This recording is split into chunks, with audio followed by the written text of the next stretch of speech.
Okay, we're streaming. Okay. بسم الله الرحمن الرحيم والصلاة والسلام على أشرف الأنبياء والمرسلين نبينا محمد وعلى آله وصحبه أجمعين. First of all, I just want to start off by thanking our local imams and our local hufaz and our local qurra, as well as the moderators, Brother Affaf and the rest of the team, for, subhanAllah, all this great work which they are doing in this month. And, despite the masajid being closed due to the COVID-19 pandemic. So we ask Allah Azza wa Jal to accept from all of us and to accept from our entire community. And I think it's very beautiful how all the masajid are coming together, to put forth this effort. So we ask Allah subhanahu wa ta'ala to accept from all of us. As for my lecture series, inshallah, I will be speaking about some issues pertaining to the fiqh of fasting. Now, these sessions are quite short, so inshallah, what we're going to be doing is over a number of sessions throughout this month of Ramadan, we will be covering this topic. So we ask Allah subhanahu wa ta'ala to allow us to do that. For a quick intro, there's no doubt that fasting is one of the major pillars of Islam. It is one of the pillars of Islam. And therefore, it must be taken with a lot of importance, with much importance.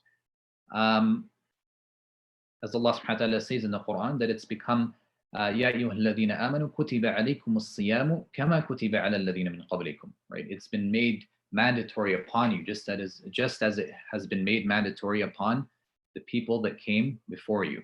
Why? So that perhaps you may attain, or so that you may attain the trait of taqwa. لَعَلَّكُمْ تَتَّقُونَ. For a brief intro about the background behind fasting, the Prophet ﷺ, or Allah Azza wa Jal, in fact, made this fasting in the month of Ramadan mandatory upon the Muslims in the second year after the Hijrah. And this was in the month of Sha'ban. So once the Muslims migrated from Mecca to Medina, and they settled in this new state of Medina, in the second year, fasting was made mandatory upon the believers. And from that time all the way until now, the Muslims of every single generation, they continue to perform this great pillar of Islam. Now, as for the Prophet ﷺ, it is by the consensus, by ijma' of the scholars, that the Prophet ﷺ, he fasted a total of 9 Ramadans in his lifetime. Now, just to define what fasting is, generally the way that the ulama, the scholars of fiqh, define things, they start off by giving a linguistic definition, and then they give a technical definition. And these are general definitions, and then they get into the details later within the chapter. As for the linguistic definition, it is al-imsak, which is basically to abstain from anything, or to abstain from something. So it's more general than the definition, which is the technical definition of fasting. And the example of al-imsak, it comes within the Quran, in the story of Maryam alayhi salam, in Surah Maryam, where basically after she gives birth to Isa alayhi salam, Jesus, peace be upon him, she basically vows that she will not speak today, right? She will not be speaking to anybody when she comes with the baby. She says, "Inni nadartu lirrahmani sawma falan ukallima al-yawma insiya." So we can see in this case what she means by fasting. She means, I'm going to fast, I'm going to refrain from any sort of speech. So that is the linguistic definition. Now, to get on to the shar'i, or the istilahi, or technical definition, as we say, the technical definition of fasting is, in Arabic, إمساك بنية عن أشياء مخصوصة في زمن معين من شخص مخصوص. So I've just summarized it here. The way that it's generally defined is abstaining with an intention, right? One must keep an intention to fast from specific things, right? So meaning everything that breaks the fast, and we're going to be talking about this inshallah, within a certain time period. This is clear for us. This is between the time when Fajr comes in all the way until sunset, until Maghrib time. And for certain people, we're also going to be talking about who's exempted from fasting, right? So inshallah, within the coming weeks, perhaps 2 or 3 sessions, we will be discussing these things, inshallah. Now, for some reason, this is cut off for me. I'm not sure. Can you guys see this here? Conditions of obligation and conditions of correctness. I just want to double check with Brother Affaf. I can see it now. At first, it was like not there, but now I can see it. Okay, great. So basically, sorry, it's the blue boxes with the yellow underneath it, right? The yellow ones? Perfect. Yes, that's it. Okay, perfect. Okay, so we have conditions of obligation and conditions of correctness, right? And these conditions of obligation, there may be more. However, the ulama, they define or they give these conditions of obligation in a general sense, right? They say fasting is mandatory upon every Muslim who has reached the age of puberty, who is in his sane mind, and who is capable of doing so. Now, just a quick question for the audience. Can anybody kind of explain to me what exactly is the difference between conditions of obligation and conditions of correctness? What do you understand from what is on the screen? If there's anybody who wants to volunteer, they're more than welcome to. So what is the difference?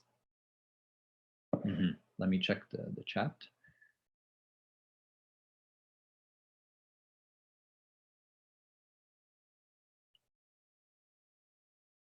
Great.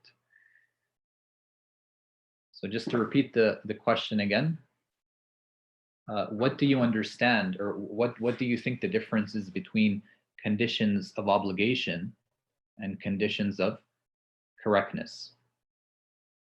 So we'll wait a bit, and then if not, then inshallah I'll just quickly give the answer.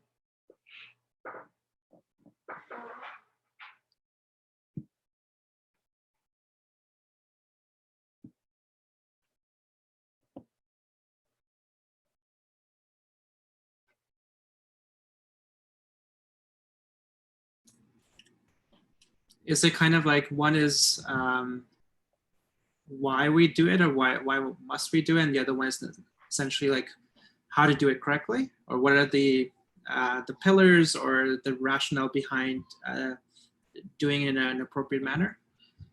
That is correct. Jazakallah khair, Brother Affaf. So as he mentioned, basically shurut al-wujub, or conditions of obligation, are that who is fasting made mandatory upon, right? And these are just 4 general points that the scholars mention.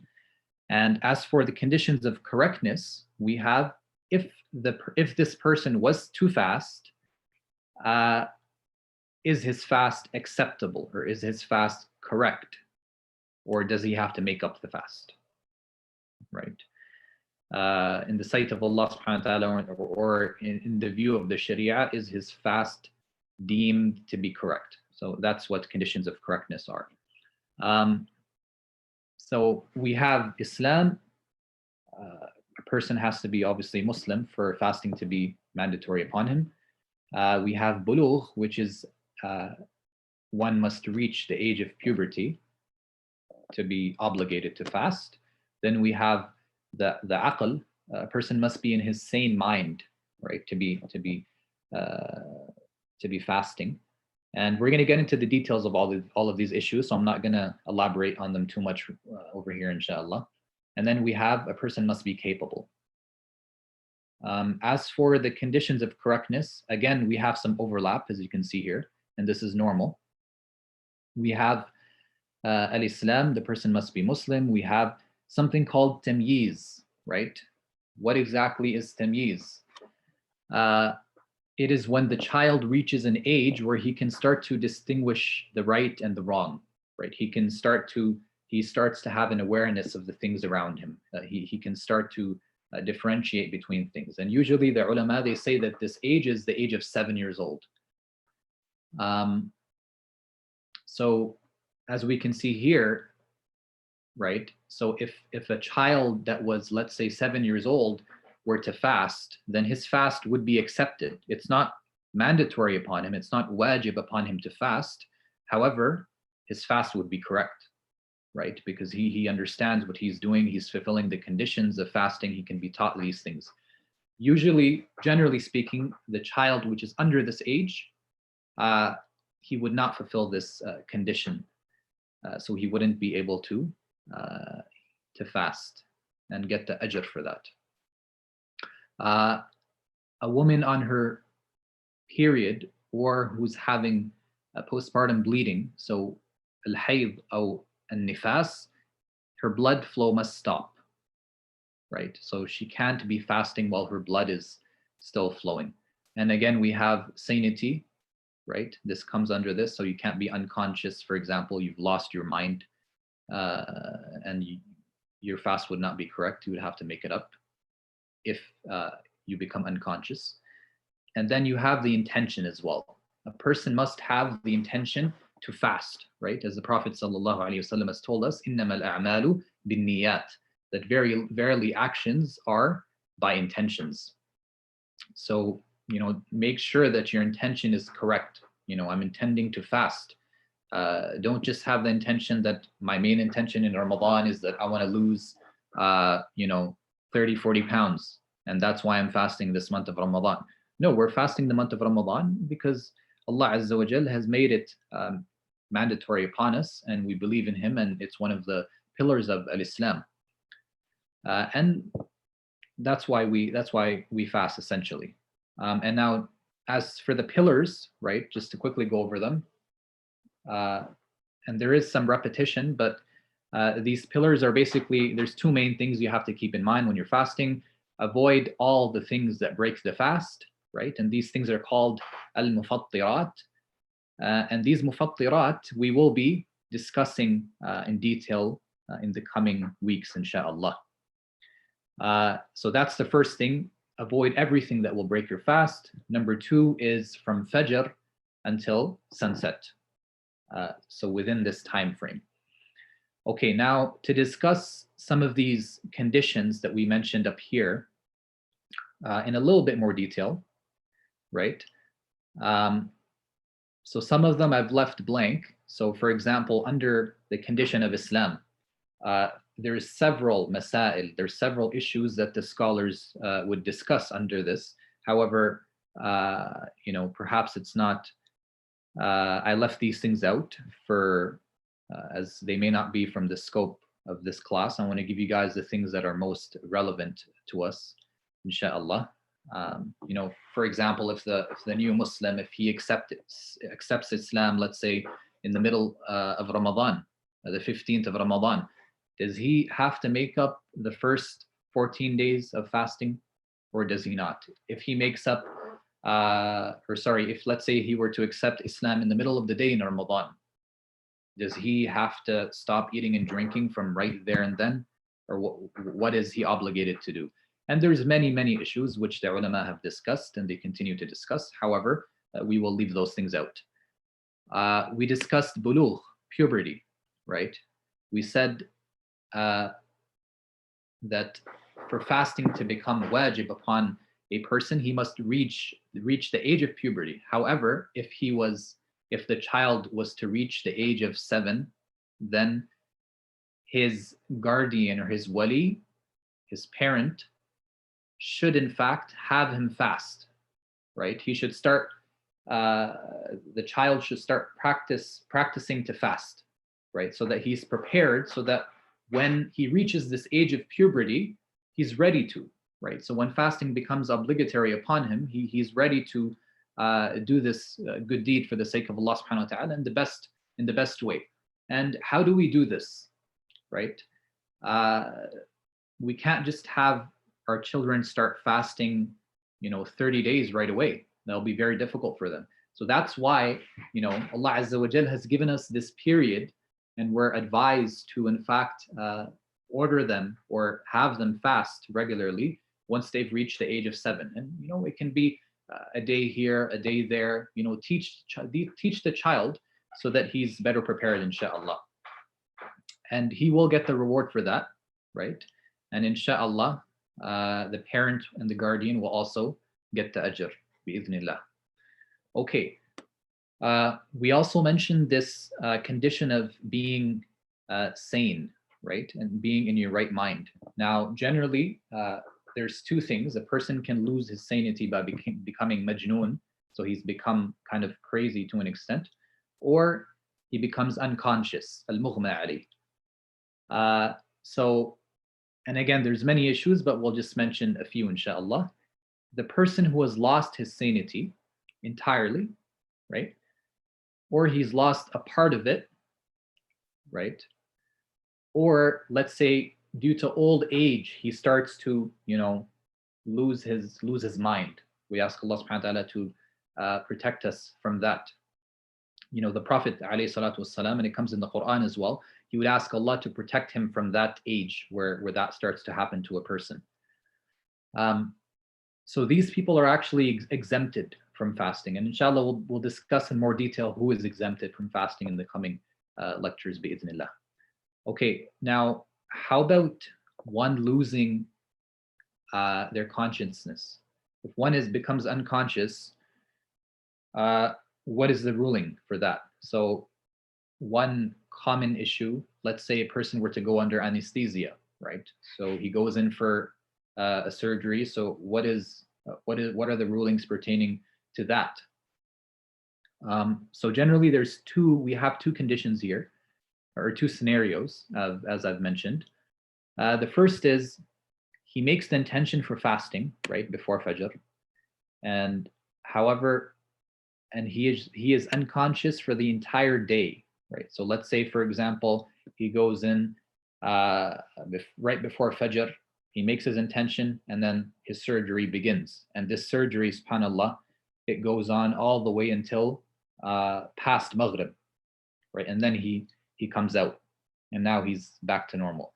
Does he have to make up his fast or not? The ulama say yes, he does indeed have to make up his fast. Why is that? It's because he was unconscious for the entire day. Now, one might think, does sleeping fall under this category? No, sleeping does not fall under this category. It may be misunderstood, which is why I mentioned it here. If a person was to have the intention to fast and he slept from before Fajr until all the way after Maghrib, and then he wakes up and he starts eating, is his fast valid? Yes, his fast is valid. However, it's not advised to do that. As you're not, that's not the point of Ramadan, and we ask Allah subhanahu wa ta'ala to allow us to reap the benefits as much as we can of Ramadan. As for the second scenario, we have a person who makes the intention to fast, and he's conscious for at least a part of the day, right? So let's say his surgery lasts a few hours and then he's back to normal, right? Or let's say his surgery lasts a couple hours, he's back to normal, and then something happens and the doctors have to go back to perform the surgery again because there was some error or some mistake which happened, right? So let's say for the entire day from Fajr to Maghrib, let's say he was conscious for an hour, for example. Does he have to, or just for a moment, does he have to make up his fast? No, his fast is valid as he made the intention before Fajr. So that's the small difference between the two situations. Okay, we also mentioned al-hayd wal-nifas, when the woman is bleeding due to her monthly period or due to postpartum bleeding. So the 40 days after her childbirth, she's bleeding. So just a few things in regards to issues regarding our sisters, may Allah bless them. Fasting is actually haram for them when they are in this state, right? And it's not accepted. So sister, there's no need to fast. Allah subhanahu wa ta'ala has, given you this time off, right? So make use of it in other things. Inshallah, you can benefit, by doing other things in this month. It is a difficult time for sisters, but accept that it is from Allah subhanahu wa ta'ala, and use the best of that time for other things, inshallah. Another point is that sisters know that they don't have to make up their salawat in this time period. So that 1 week or whatever the time may be when she's on her monthly period, she doesn't have to pray, right? And she doesn't have to make up this prayer either. However, the sister does have to make up her missed fasts of Ramadan, right? So sister, after the month of Ramadan, right, if you have missed fasts due to your cycle, or if you had postpartum bleeding and you've missed fasts, then you have to make up these fasts before the next Ramadan comes up, right? Make up those fasts before the next Ramadan comes up, inshallah.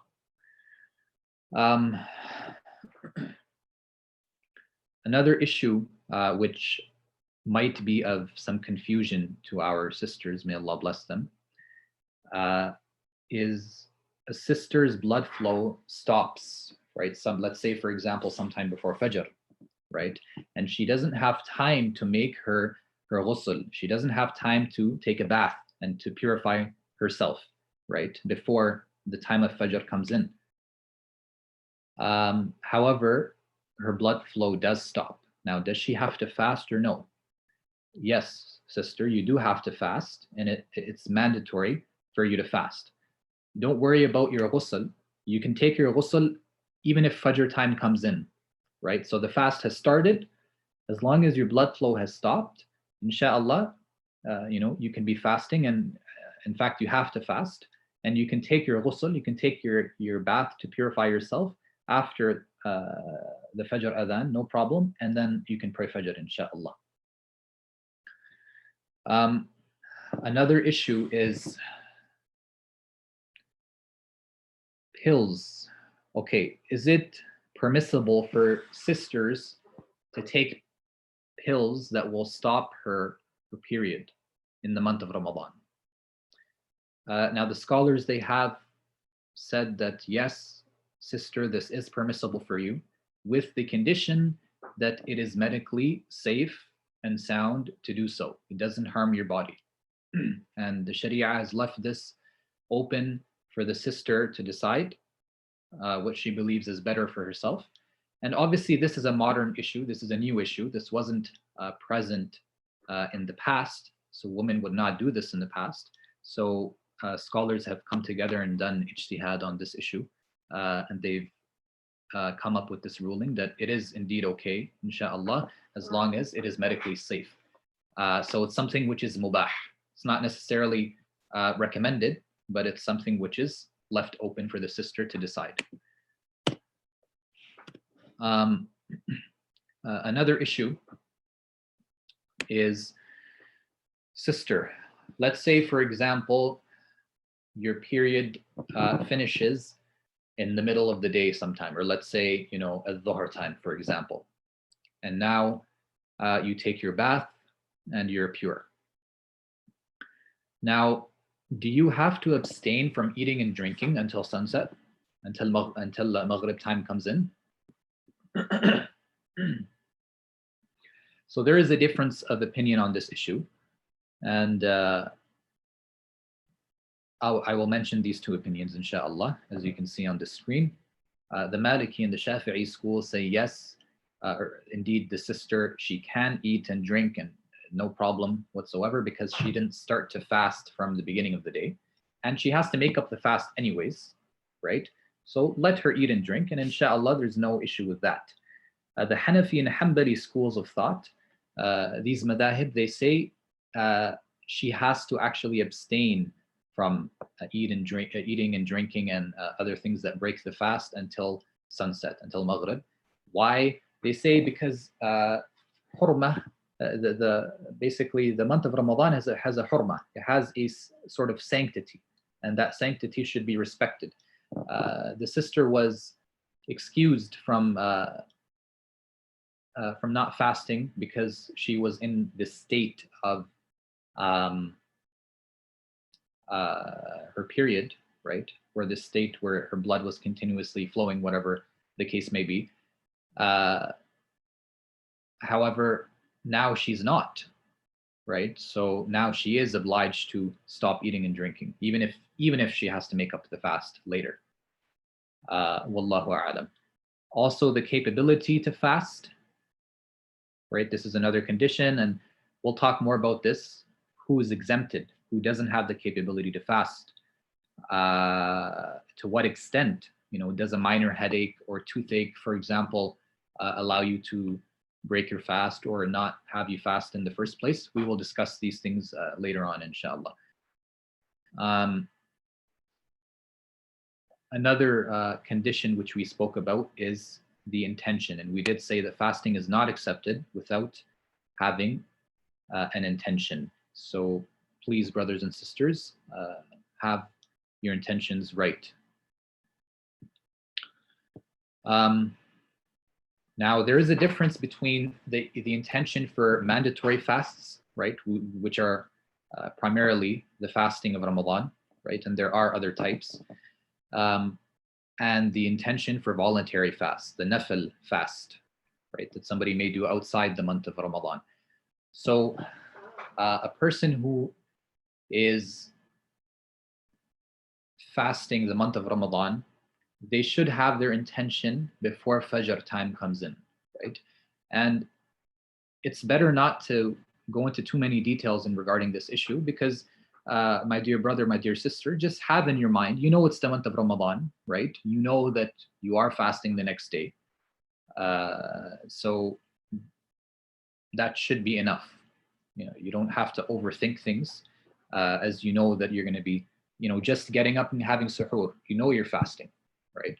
It's in your heart. As for voluntary fasts, right, it is permissible to make the intention to fast in the daytime. So let's say, for example, you are doing a nafil fast outside the month of Ramadan.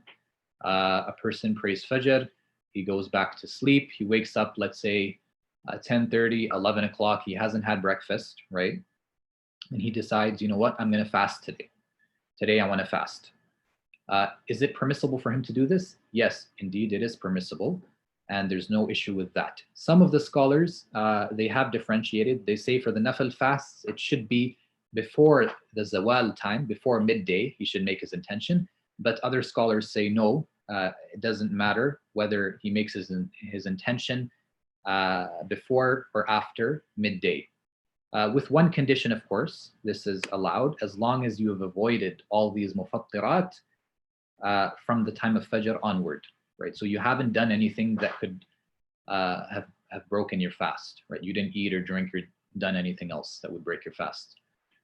And perhaps we should mention that an individual is rewarded for the amount of time which he fasted, right? So the reward of somebody who fasted the entire day from Fajr is not like the reward of somebody who fasted from, let's say they made the intention at Dhuhr time to fast, right? They haven't eaten or drinking anything. So they will get their reward from Allah Azza wa Jal from that time onwards, right? You can't compare the person who's been fasting from Fajr and the person who's just made the intention to fast at Dhuhr time, for example. And the Prophet sallallahu alaihi wasallam, subhanallah, at times he would come to his house, he would come to Aisha radiallahu anha, and he would ask her that, do we have any food or drink? And she would say no. And then he would say, then I'm fasting. So this is where the scholars get this evidence from, that indeed it is permissible to make the intention within the daytime. I think I've gone over the time, and I think I should leave it open for questions and answers. So perhaps we will take some of the sunnahs and the etiquettes of fasting in the next class, next Wednesday, inshallah. I'm not sure if there's any questions, Brother Afaf, or should I continue going on? Please do let me know. I think we can open it up for the audience if there's any questions, if they wanted to ask any. Sure.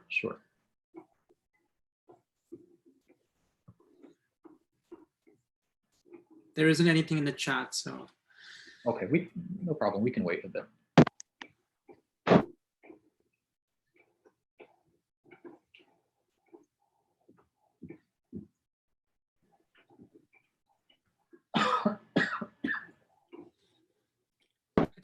I think let's continue, inshallah, and as if there's any questions, people can message and we'll carry on from there. Sure. I'm sorry, am I late to ask a question? Go ahead, sister. Go ahead. Assalamu alaikum.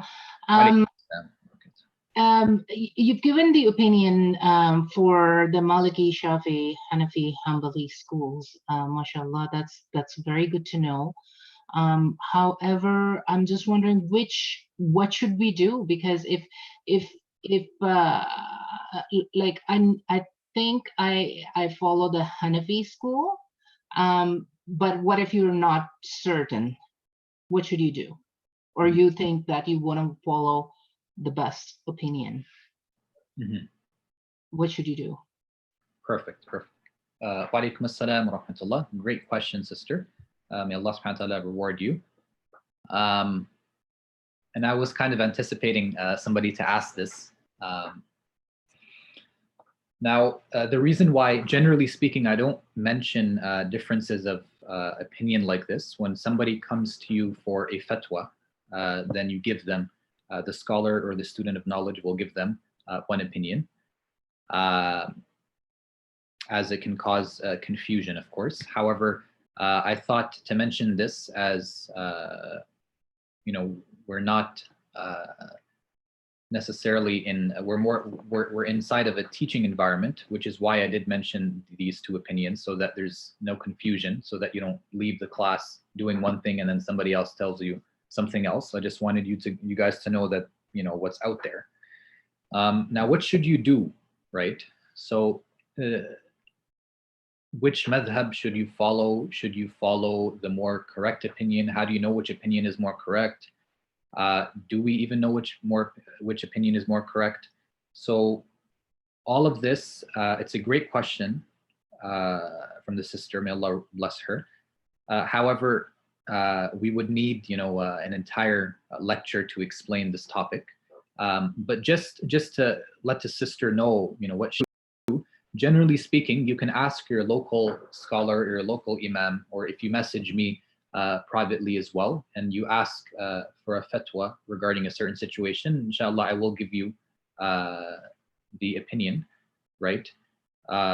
So either, number one, either you ask your local sheikh, your local imam, and follow what he tells you to do, right? The opinion which he gives you.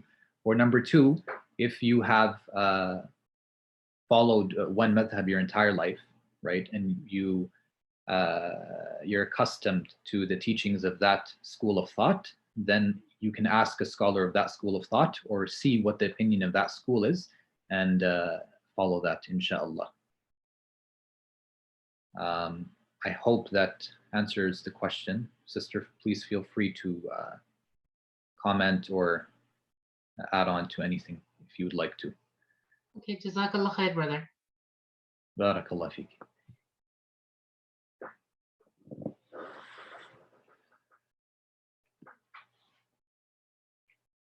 Brother Affaf, are there any other questions coming in? No, it doesn't look like it. Okay. I think there's 5 minutes left. Do you want to get into some of the etiquettes or the sunnahs of fasting, or do you want to stop here? I think it would be probably good to pause here and then continue next time. I think it's Sure, a good logical point. Yeah. I think that's better to do. Yeah. I think we have somebody's asking a question. They've said, I have a question. So we're waiting for the question, inshallah. Go ahead, Brother Umar. Assalamu alaikum. Wa alaikum assalam wa rahmatullah. Brother, I have a question regarding women and not fasting. If a woman doesn't fast due to her periods, can she give ta'am to the miskin, or does she have to redo her days? Jazakallah khair, Brother Umar. Those fasts and also give the fidya, as the brother mentioned. She would have to feed the poor people for each fast which was missed. And inshallah, we're going to talk about that as well. How do you, go about doing that, and the details regarding that, inshallah. But to answer your question, she does indeed have to make up the fast after Ramadan. And if she delays it until the next Ramadan without an excuse, then she has to make up the fast and also feed the poor for each day that she missed. Wallahu a'lam. I still have a question regarding paying the fidya. Should I ask it now or wait until we discuss the subject?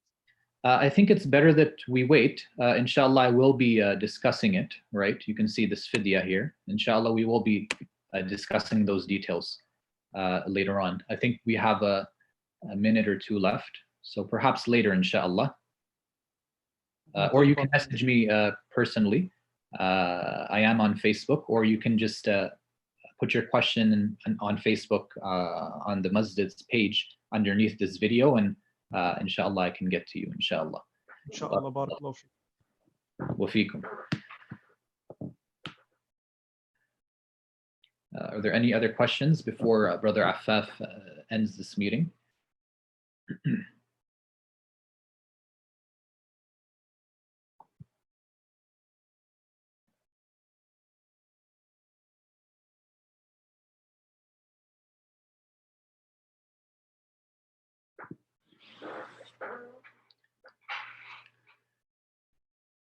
So I know that there's going to be more people watching this later, inshallah.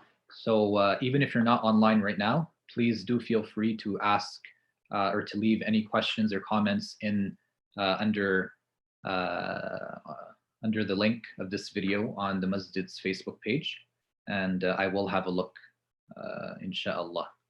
And perhaps we can have a specific session dedicated to answering people's questions, bi'idhnillahi ta'ala.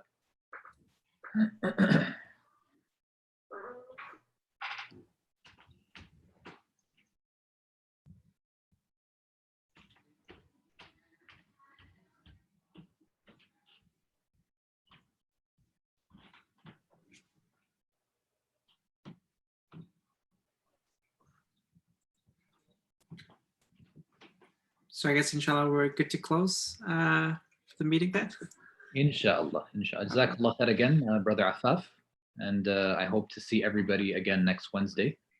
And Jazakumullah khair once again. Barakallah feek. Jazakallah khairan. Thank you. Assalamu alaikum. Wa alaikum assalam.